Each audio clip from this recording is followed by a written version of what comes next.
내가 비옵는 것은 이 사람들만 위함이 아니요 또 그들의 말로 말미암아 나를 믿는 사람들도 위함이니 아버지여, 아버지께서 내 안에 내가 아버지 안에 있는 것 같이 그들도 다 하나가 되어 우리 안에 있게 하사 세상으로 아버지께서 나를 보내신 것을 믿게 하옵소서. 내게 주신 영광을 내가 그들에게 주었사오니 이는 우리가 하나가 된 것 같이 그들도 하나가 되게 하려 함이니이다. 곧 내가 그들 안에 있고 아버지께서 내 안에 계시어 그들로 온전함을 이루어 하나가 되게 하려 함은 아버지께서 나를 보내신 것과 또 나를 사랑하심 같이 그들도 사랑하신 것을 세상으로 알게 하려 함이로소이다.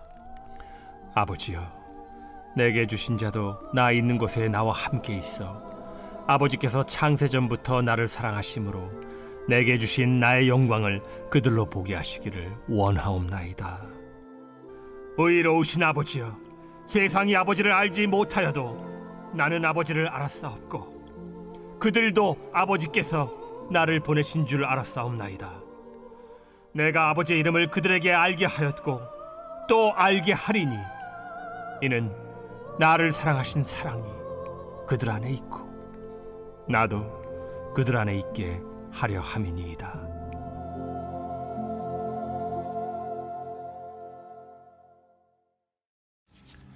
반갑습니다. 오늘도 따뜻한 말씀밥으로 든든한 하루 되시기 바랍니다. 지난 본문부터 계속 살펴봤듯이 요한복음 17장은 예수님의 기도입니다. 그리고 그동안 1에서 19절까지는 예수님은 당시 제자들, 그러니까 사도들을 위해서 기도하셨습니다. 그러나 오늘 본문은 미래의 모든 믿는 이들, 그러니까 곧 오늘날 우리를 포함한 교회를 위한 간구입니다.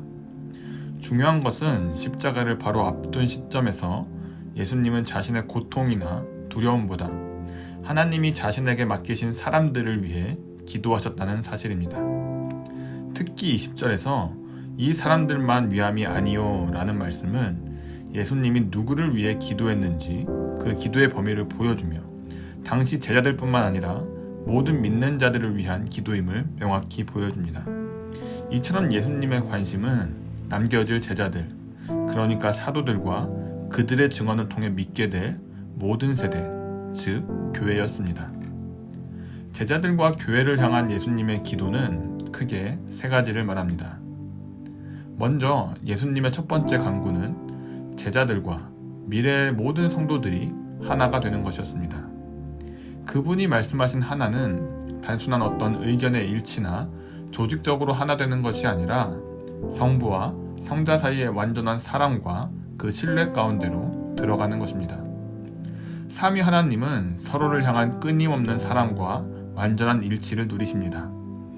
예수님은 그 연합 속에 우리를 참여시키기 원하십니다. 그러니까 21절에 우리 안에라는 표현은 이 연합, 하나님의 임재와 사랑이 실제로 성도들의 삶 안에 거하는 것을 의미합니다.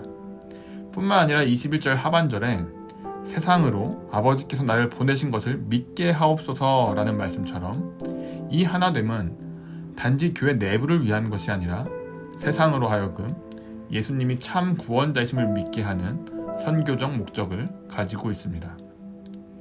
이어서 예수님은 아버지께 받은 영광을 제자들에게 주셨다고 말씀하십니다. 여기서 말하는 영광은 십자가와 부활을 통해 드러난 하나님의 구원의 역사의 영광이고 성령 안에서 누리는 하나님의 임재와 능력을 포함합니다. 그러니까 쉽게 말하자면 예수님이 말씀하신 영광은 하나님이 우리를 구원하신 놀라운 사랑과 그 사랑 안에서 살아가게 하는 힘을 의미합니다. 중요한 것은 이 영광이 이미 주어졌다는 사실입니다. 따라서 이는 믿는 자들이 스스로 만들어내야 하는 것이 아니라 예수님의 선물로 받은 것입니다. 그리고 그 영광의 목적은 성도들이 삼위 하나님의 하나됨을 닮아서 사랑과 진리 안에서 연합하게 되는 것입니다. 23절에 온전함에 이르게 하사 하나가 되게 하옵소서라는 이 기도는 이 연합이 겉으로만의 화합이 아니라 성숙과 완성을 향한 영적 목표임을 분명히 보여줍니다. 그리고 그렇게 될 때 세상은 하나님이 예수님을 보내셨다는 사실을 알게 됩니다. 그러니까 교회의 하나됨은 복음을 증거하는 강력한 표지가 되는 것입니다. 마지막으로 예수님의 기도는 현재를 넘어서 미래의 완성을 바라봅니다. 그분은 믿는 자들이 자신이 있는 곳에 함께 있어 창세전부터 성부께 받은 영광을 보기를 원하십니다.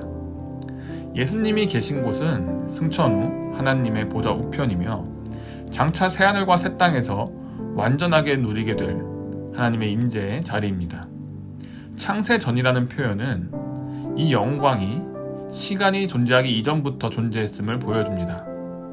그러니까 하나님의 사랑과 영광은 우연한 것이 아니라 영원전부터 성부와 성자 사이에 존재해온 관계입니다. 마지막으로 예수님은 아버지의 이름을 알게 하셨고 앞으로도 계속 알게 하실 것이라고 말씀하십니다. 이는 성령을 통한 지속적인 계시를 의미합니다. 그리고 그 최종 목적은 하나님의 사랑이 믿는 자들 안에서 거하고 예수님 자신이 우리 안에 거하는 것입니다. 이렇게 이 사랑과 임재는 교회의 정체성과 사명의 중심이 됩니다. 말씀을 맺겠습니다. 예수님의 마지막 기도는 오늘날에도 유효합니다. 그분은 우리를 삼위 하나님의 그 교제 가운데 초대하시고 이미 영광을 주셨으며 장차 완전한 영광을 보게 하실 것입니다. 그분의 사랑과 임재는 오늘 우리의 삶 속에서 여전히 역사하고 있습니다. 따라서 우리는 교회 안에서 하나됨을 힘쓰고 받은 영광을 누리며 사랑 안에 거하는 삶으로 예수님의 기도에 응답해야 할 것입니다. 이것이 바로 세상이 복음을 보게 되는 길이며 예수님의 간구가 우리 안에서 성취되는 모습입니다. 그러므로 여러분, 예수님의 기도를 기억하고 삶 가운데서 그 기도를 굳게 붙듦으로 오늘도 예수님의 기도가 여러분 각자의 삶에 이루어지는 것을 경험하는 하루 되시길 주님의 이름으로 축복합니다.